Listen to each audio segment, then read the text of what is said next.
folks, my name is Ben Eggleston and you're watching Eggleston on Guitar. Today we've got a mega lesson for you. It covers everything from beginner level right the way through to advanced, and I'm going to try and break it down into just 5 easy steps. Whether you'll be coming into this one at step 1 or at step 3, it kind of depends on where your playing is right now for yourself. I very much doubt that there's going to be a whole lot of people out there jumping in at step 5. There's a certain methodology on how to get the most out of this video lesson too. It might take you a month, it might take you 3, it might even take you a year or more to complete this video. So check this video out all the way through to the end, and then you can choose which step you want to jump in at. Jump right in there, go through that a couple of times, and then just keep coming back to this video when you're ready for the next step. With that in mind, I'd really appreciate it if you drop a like on this video, and hey, maybe consider subscribing to my channel. Let's get into this with step 1. The good old Pentatonic box. It's an absolute staple of the classic rock and blues feel, and it's something that you're going to find yourself returning back to it again and again and again. It doesn't really matter where you choose to do this on the neck. I'm going to do it in D up here. But the first thing that I want you to do is to get comfortable with walking through this pentatonic box.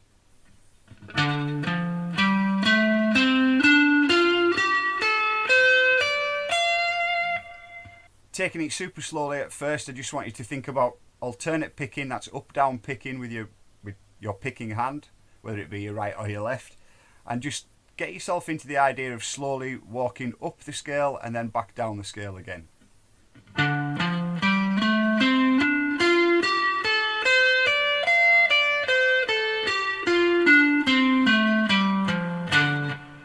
As a bit of a side mission for step 1, try and think about where the root notes are for this one. So in the case of D, the root notes are...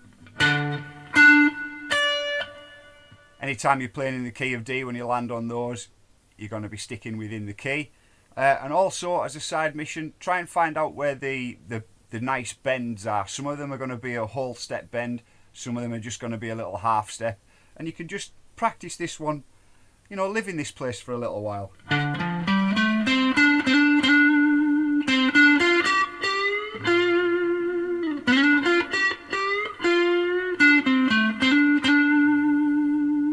Spend some time in this pentatonic box, find out where all the vibrato and all the feel can be found in it, because it's going to be really important later on.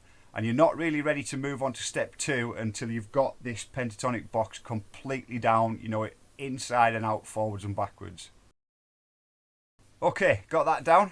Now we're ready for step 2. This really is the kind of meat of this lesson.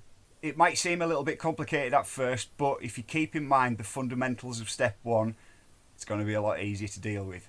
The way to visualize this lesson is through 2 key points. A, you're going to play 4 notes from the pentatonic scale. You're then going to use each consecutive note of the scale as your starting point for your next set of 4 notes. Sounds complicated? Well, it is kinda, until you break it down and see it for what it is. On the way up the pentatonic scale, there's essentially 9 starting points for each set of consecutive 4 notes. Let's try and break this down with the use of clever computer graphics. So, keeping in mind that you're going to use these as your starting points for each block of 4 notes.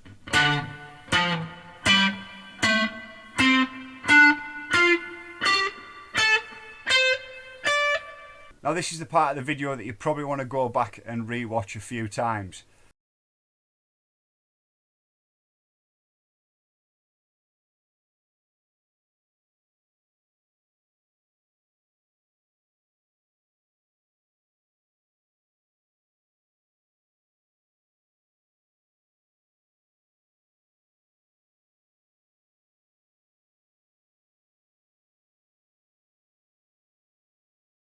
Essentially what you're trying to do is link all of that together smoothly. Let's try and do it in a oneer.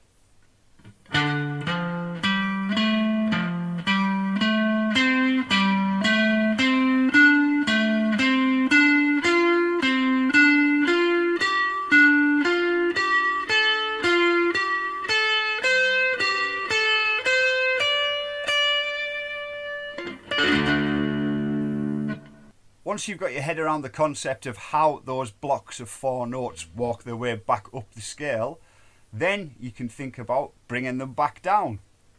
Essentially, to do it in a slow version, it's just the reverse of what you've just done.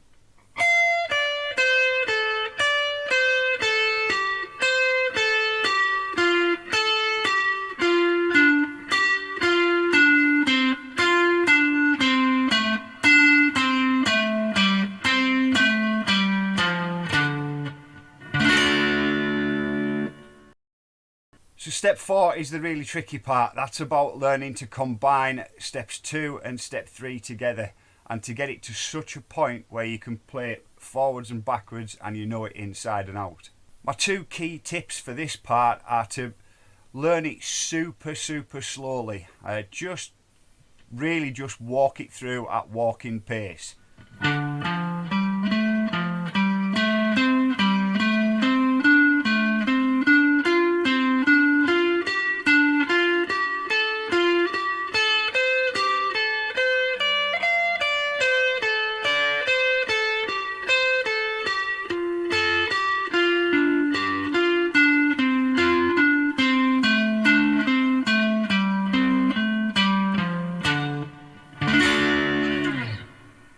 And the second part is, don't put any time constraints on this. Just keep playing over it until you can do it smoothly.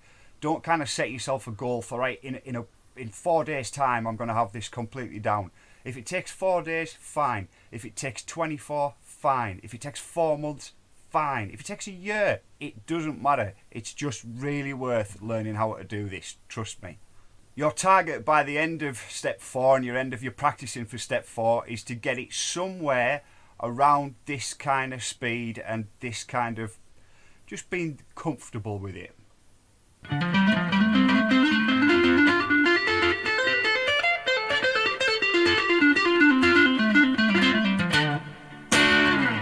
Step 5.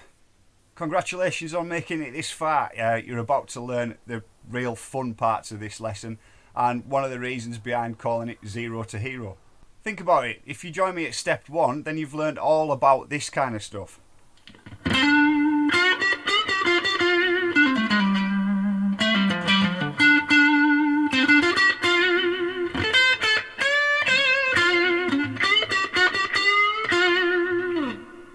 If you took my advice, you'll have spent a little bit of time in that place and learned to love it.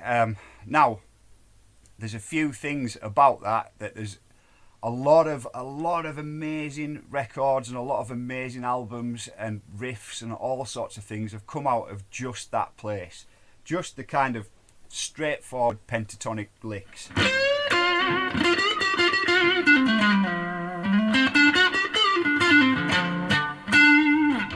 My favourite player ever, Paul Kossoff, was well renowned for spending a real amount of time in the pentatonic box. He would just make notes really sing out. Obviously, you know, he's playing with big Marshall stacks and things, but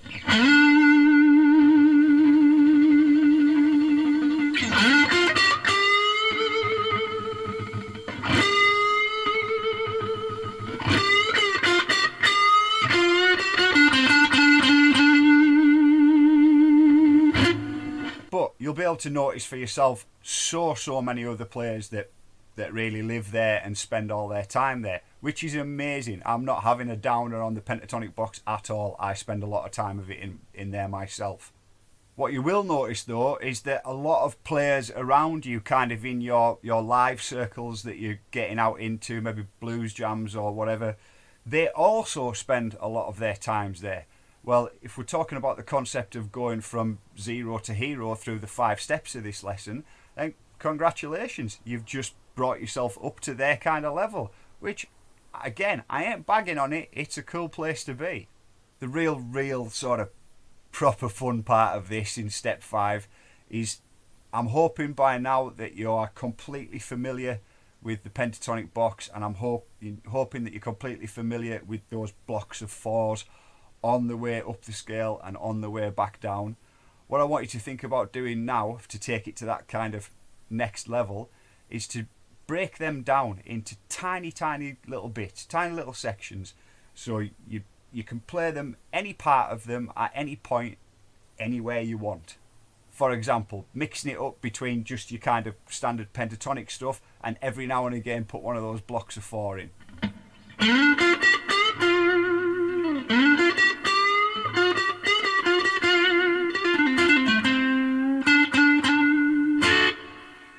What's difficult when you first kind of get into this thing is not overusing them, and not just kind of like, because when you get them up to speed, they can be quite sort of widdly. Try and be subtle about them. If you're playing live and you're getting into a situation where the kind of band's coming up and the crowd's coming up and the music's taking you there for that kind of a solo, by all means, chuck them in. Chuck the blocks of 4 in. Turn 4s into 8s. Turn 8s into 16s. Chuck double blocks in. Walk halfway down the scale, go back up and start it again and come all the way down at the bottom. A little example of that is...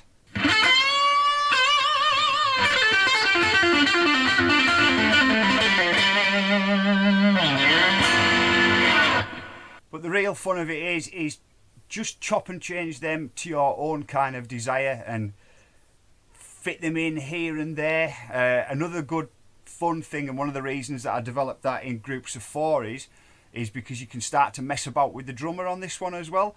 If you think about super standard classic rock or blues beats, you've got the main sort of standard flat beat or flat 4 beat, and then in amongst that you'll have the drummer popping off with rat-tat-tat-tat 1 2 3 4. So trying to give an example of that in a rhythmic way, you've got like a...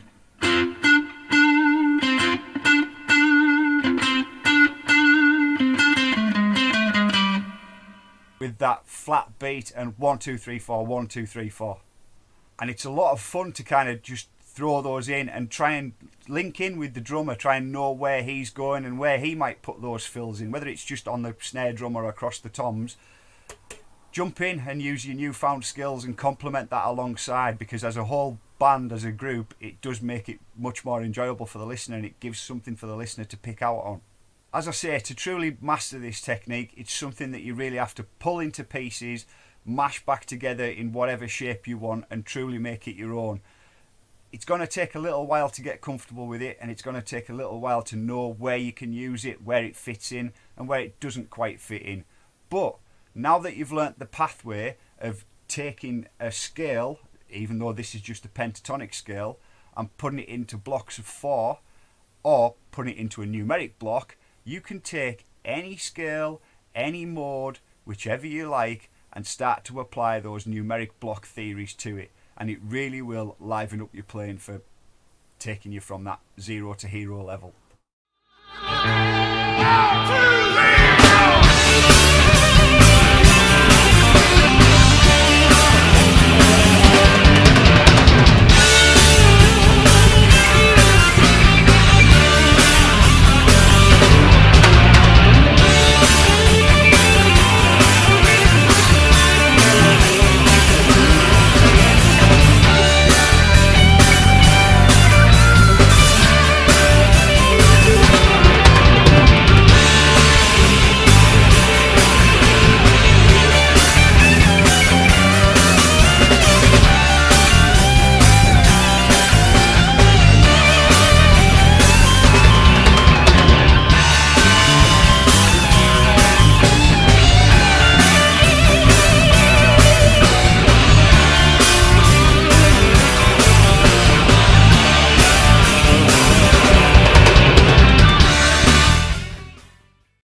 Thanks very much for your time. I hope this video has been helpful to you. As I say, watch a bit of it, learn a step of it, come back and in a little while after you've practiced it and watched this video again, moving on to the next step.